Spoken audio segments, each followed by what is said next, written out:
Maintenance కేసులో నా భర్తకి ₹1,00,000 జీతం ఉన్నా సరే నాకు కోర్టు ₹3,000 మాత్రమే పెండెంట్ లైట్ మెయింటెనెన్స్ నాకు ఇచ్చింది అని చెప్పి ఒక బాధ్యతరాలు మన ఆఫీస్కి రావడం జరిగింది. ఇప్పుడు ఒక న్యాయవాదిగా నేను ఇంకోటి చెయ్యొచ్చు. ఏంటమ్మా, నీ భర్తకి ₹1,00,000 జీతం అయితే నీకు తాత్కాలికంగా ఇచ్చేటటువంటి మెయింటెనెన్స్ లో నీకు ఇచ్చే అమౌంట్ 3,000, అది చాలా తప్పు, నీకు మినిమం 30,000 రావాలి, నేను ఇప్పిస్తాను అనేటటువంటి ఒక తరుణం అయితే, ఇంకో తరుణం చెప్తాను చూడండి. ఒకసారి ఆలోచించాలి, ఒక మనిషి సగటున రోజుకి బతకడానికి ఎంత అవసరం అవుతుంది? ఏమీ లేనటువంటి వారికి రోజుకి ₹100 ఇస్తే ₹10 మాత్రమే ఏదో తిని, మధ్యాహ్నం ఒక ₹30 తిని, సాయంత్రం ఒక ₹30 తిని వాళ్ళు ఉండడానికి మరుసటి రోజు ఏం చేయాలనేటటువంటి ఆలోచన భావం రావాలి.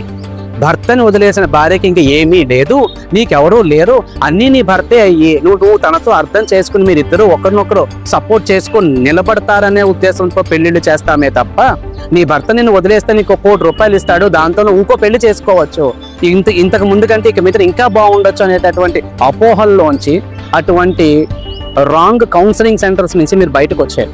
ఒక్క విషయాన్ని గుర్తుపెట్టుకోండి మిత్రమా, మీకు ₹3,000 ఇవ్వడానికి గల కారణం ఏంటో తెలుసా? భర్త నాకు వద్దు అన్నప్పుడు నీకు ఇంకేమీ లేదు, మిగిలిన దాంట్లో మిగిలింది ఈ 3,000, అది కూడా తాత్కాలికంగా ఇస్తున్నటువంటి మెయింటెనెన్స్. ఈ మెయింటెనెన్స్ లో ఈ 3,000 నీకు సరిపోవట్లేదంటే దాని అర్థం మళ్ళీ కోర్టుకు వచ్చి ఇంకో 30,000 అడగమని కాదు. ఇక మీద నువ్వు ఒంటరిగా ఉండడం అలవాటు చేసుకోవాలి. 3,000 అయితే నీకు సరిపోవట్లేదు కదా నెలకి, ఆ 3,000 సరిపోతే నీకు నెలకి ఎంత కావాలి? 10,000 కావాలా? అంటే నువ్వు కనీసం ₹7,000 నువ్వు పని చేయగలవా? నీకు నెలకి 10,000 కావాలన్నప్పుడు కోర్టు ద్వారా 3,000 ఇప్పిస్తే మిగిలిన ₹7,000 సంపాదించుకోగలవా? ఇది దాని వెనకాల ఉన్నటువంటి అర్థం. నువ్వు సంపాదించుకోగలను, నేను ఏదైనా చేయగలను, నాకు జాబ్ ఉంది, నేను చేయగలను, ఐ కెన్ డూ ఇట్ అని నువ్వు ఎప్పుడైతే అనుకుంటావో, అలా అనుకుంటే దెన్ లెట్ us స్టార్ట్. రేపు నీ భర్తను వదిలేయాలి, నాకు డివోర్స్ కావాలి, నాకు మెయింటెనెన్స్లు కావాలని చెప్పి నువ్వే కదా కోర్టుకు వచ్చింది.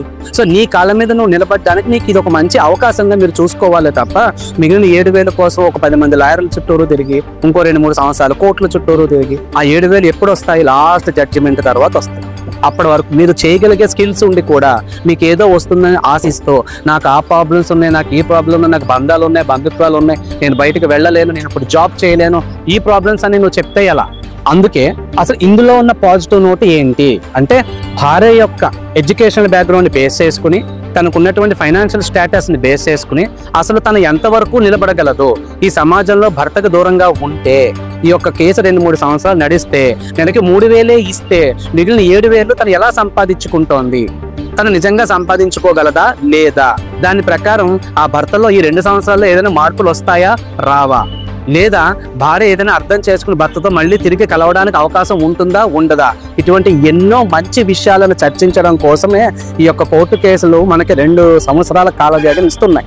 కానీ మనమేమనుకుంటున్నాం, నెక్స్ట్ హియరింగ్ ఎప్పుడు, నెక్స్ట్ వాయిదా ఎప్పుడు పడింది, ఆ రోజు ఎలా రావాలి, ఆ రోజు నా భర్త కోర్టుకు వస్తాడా రాదా, నా భార్య కూడా ఎవరెవరు వస్తారు, ఇంకో 10 మంది పెద్ద మనుషులు తీసుకొచ్చి పంచాయతీ పెడుతుందా, ఇలా మీరు అందరూ రాంగ్ రూట్ లో ఆలోచిస్తున్నారే తప్ప ఎవ్వరూ ఈ యొక్క సమస్యని ఈ రకంగా ఆలోచించుకోవట్లేదు. ఒక ఫ్యామిలీ కౌన్సిలర్గా, ఒక హ్యూమన్ రైట్స్ యాక్టివిస్ట్గా నేను మీ యొక్క బంధాలు బంధుత్వాలని అన్ని అర్థం చేసుకుని ఆలోచించి మాట్లాడుతున్న మాటలు.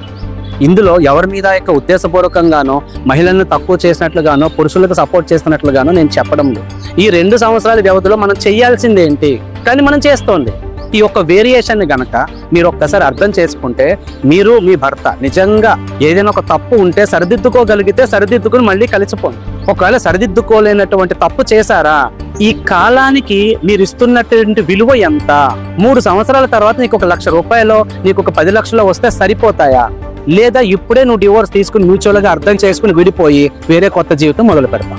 ఈ యొక్క అన్ని ప్రశ్నలకి మనస్ఫూర్తిగా ఆలోచించి మీరు ఒక మంచి నిర్ణయం తీసుకుంటే, మీరు మీ రాబోయే నెక్స్ట్ జనరేషన్, మీకున్నటువంటి తల్లిదండ్రులు, వాళ్ళకున్నటువంటి బాధ్యతలు అన్ని వన్స్ ఇన్ ఏ షార్ట్ లో సెటప్.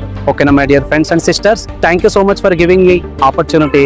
నేను మీ సత్య హ్యూమన్ రైట్స్. మరిన్ని సలహాల కోసం, మరిన్ని సమస్యలకి ఒక మంచి పాజిటివ్ రెస్పాన్స్ కోసం మీ యొక్క ఏదైనా సమస్యని ఈ కింది కామెంట్ బాక్స్ లో మీరు చెప్తే నేను ఖచ్చితంగా మీకు ఒక మంచి సలహా ఇస్తానని చెప్తూ సెలవు తీసుకుంటున్నాను. Signing off.